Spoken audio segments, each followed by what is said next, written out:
Hi പ്രിയപ്പെട്ടവരെ, കുട്ടികളെ വളർത്താൻ നാം ഒത്തിരി ശ്രദ്ധിക്കാറില്ലേ? എന്നാൽ അവർ പരസ്നേഹത്തിലും സഹോദര സ്നേഹത്തിലും വളരണമെങ്കിൽ അതിന് പ്രത്യേക പരിശീലനം കിട്ടിയേ പറ്റുള്ളൂ. എൻ്റെ കുട്ടികളെ വളർത്തുന്നതിൽ എനിക്കും ഭാര്യയ്ക്കും ഒത്തിരി ഭാരങ്ങൾ ഒഴിവായത് കുട്ടികൾ തമ്മിൽ പരസ്നേഹത്തോടെ സഹകരിച്ചതുകൊണ്ടാണ്. എൻ്റെ കുട്ടികൾ ഇളയ കുട്ടികളെ കുളിപ്പിക്കുകയും കക്കൂസിൽ കൊണ്ടുപോയി ഇരുത്തി എല്ലാം കഴിഞ്ഞ് കഴുകിച്ചു കൊണ്ടിരിക്കുകയും ചെയ്യുന്ന ഒരു ശീലം ഉണ്ടായിട്ടുണ്ട്. അതെങ്ങനെയാണ് സാധിച്ചത്? മൂത്ത കുട്ടി അതിന് പരിശീലിപ്പിച്ചു. മൂത്തൊരു കുട്ടി റോൾ മോഡലായിട്ടുണ്ടെങ്കിൽ ഇളയ കുട്ടികൾക്ക് നന്നായി വളരാൻ കഴിയും.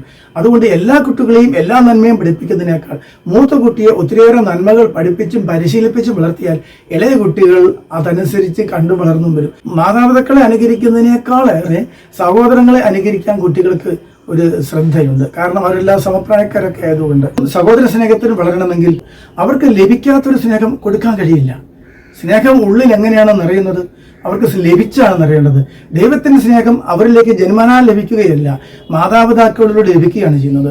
മാതാപിതാക്കളിലൂടെയും സഹോദരങ്ങളിലൂടെയും ലഭിച്ച സ്നേഹമേ അവർക്ക് കൊടുക്കാൻ പറ്റുള്ളൂ. അതുകൊണ്ട് പലരും സഹോദരങ്ങളെ സ്നേഹിക്കുന്നില്ല, മറ്റുള്ളവരെ സ്നേഹിക്കുന്നില്ല എന്ന് വരികിൽ അതിന് കാരണം അവർക്കത് ലഭിച്ചിട്ടില്ല. മറ്റുള്ളവരെ ഉപദ്രവിക്കുന്നു, ബുദ്ധിമുട്ടിക്കുന്നു, എപ്പോഴും കുസൃതി കാണിക്കുന്നു, പോക്രിത്തർ കാണിക്കുന്നുവെങ്കിൽ അതിന് കാരണം അവർക്ക് ലഭിച്ചതും അങ്ങനെയൊക്കെയാണ്. അവർക്ക് അങ്ങനെയൊക്കെ ദുരനുഭവങ്ങൾ ഉണ്ടായെങ്കിൽ അതൊക്കെ പകർന്നുകൊണ്ടേയിരിക്കും.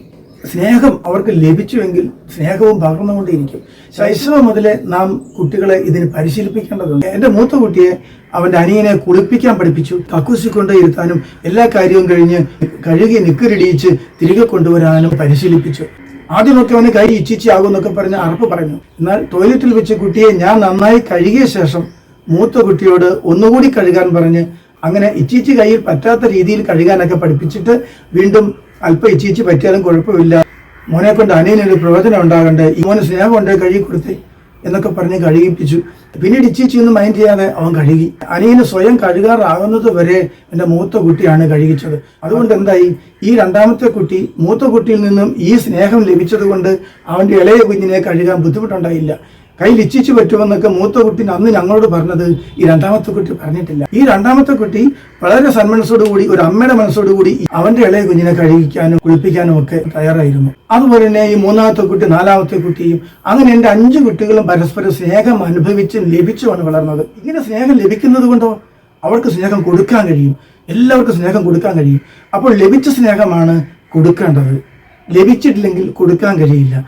എന്തെല്ലാം കുസൃതിത്തരോ തിന്മകളോ ഉണ്ടെങ്കിലും സ്നേഹം കൊടുത്തേ എല്ലാം മാറ്റാൻ കഴിയുള്ളൂ എന്ന് വിചാരിക്കണം. സ്നേഹം അവർക്ക് ലഭിച്ചാൽ അവർ സ്നേഹം പകർന്നു കൊടുക്കും.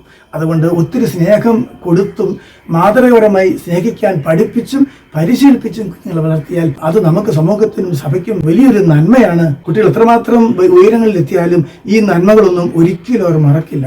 എന്നെ ശ്രമിച്ചതിന് ഒത്തിരി നന്ദി. തുടർന്നും വീഡിയോകൾ കാണാൻ ചാനൽ സബ്സ്ക്രൈബ് ചെയ്യണേ. Okay, thank you.